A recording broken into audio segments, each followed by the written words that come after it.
వృశ్చిక రాశి, ఈ వృశ్చిక రాశి వారికి అందరికీ కూడా అర్ధాష్టమ రాహు నడుస్తున్నాడు, పంచమంలో శని నడుస్తున్నాడు. అసలు అడ్డదడ్డంగా ఉన్నటువంటి గురుగ్రహం అష్టమంలో ఉన్నటువంటి వాడు భాగ్యంలోకి వచ్చాడు. ఇది ఒక్కటే కాస్త సంతోషించేటటువంటి విషయం. రాహు శనులు ఇద్దరు కూడా full పాడైపోయారు.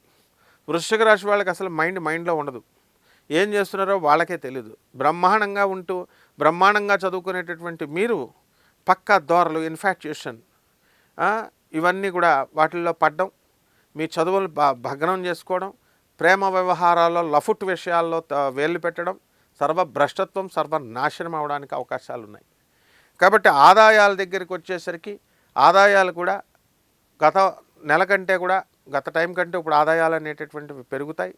At the same time ఖర్చులు కూడా చాలా ఎక్కువగా ఉంటాయి.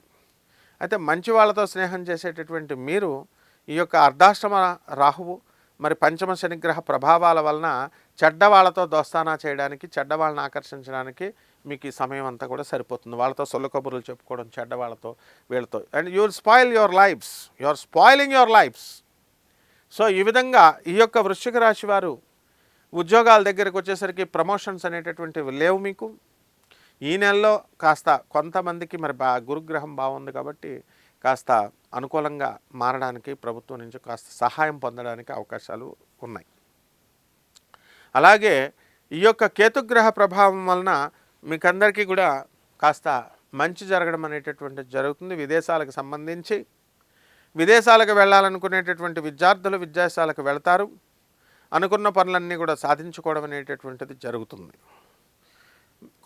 ప్రభుత్వ ఉద్యోగాల కోసము మరి అలాగే క్యాంపస్ ఇంటర్వ్యూల కోసం ఎదురు చూస్తున్నటువంటి విద్యార్థులందరూ కూడా వీళ్ళు ఇంకా కొంతకాలం మీకు సమయం ఉంది సెలెక్ట్ అవ్వడం. అందువలన దీనికి ఒకటే పరిష్కార మార్గం ఏంటంటే ఎక్కువ కష్టపడాలి.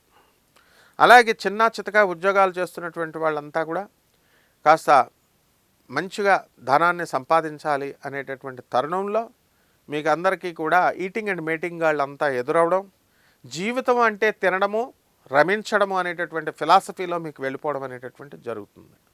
నో దైవభక్తి, నో సాధన, ఆధ్యాత్మికత నో. ఎవరన్నా చెప్పేవాళ్ళు ఉంటే వాళ్ళు కూడా దొంగ విధాలు, దొంగ సాధువులు దొరకడానికి అవకాశాలు ఉన్నాయి. దీనికి ఇంక మార్పు లేదు. మీకు ఈ నెలలో మీరు ఇలా ఇబ్బంది పడాల్సిందే.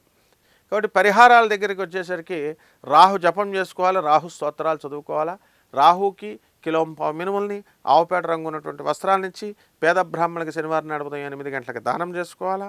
అలాగే శని జపం చేసుకోవాలా, శని స్తోత్రాలు చదవాలా, శనికి కిలోంపావు నల్ల నువ్వుల్ని, నల్లని వస్త్రాలని పేద బ్రాహ్మణులకి శనివారం నాడు ఉదయం 8:05 దానం చేసుకోవాలా. అదేవిధంగా ఈ యొక్క రావి చెట్టు చుట్టూ తిరుగుతూ ప్రదక్షిణాలు శనివారం డైలీ చేసుకుంటే ఇంకా మంచిది. మరి ఓం రాహవే నమః, ఓం శనేశ్చరాయ నమః అంటూ చేసుకోండి, బ్రహ్మాండంగా ఉంటుంది. శుభమస్తు.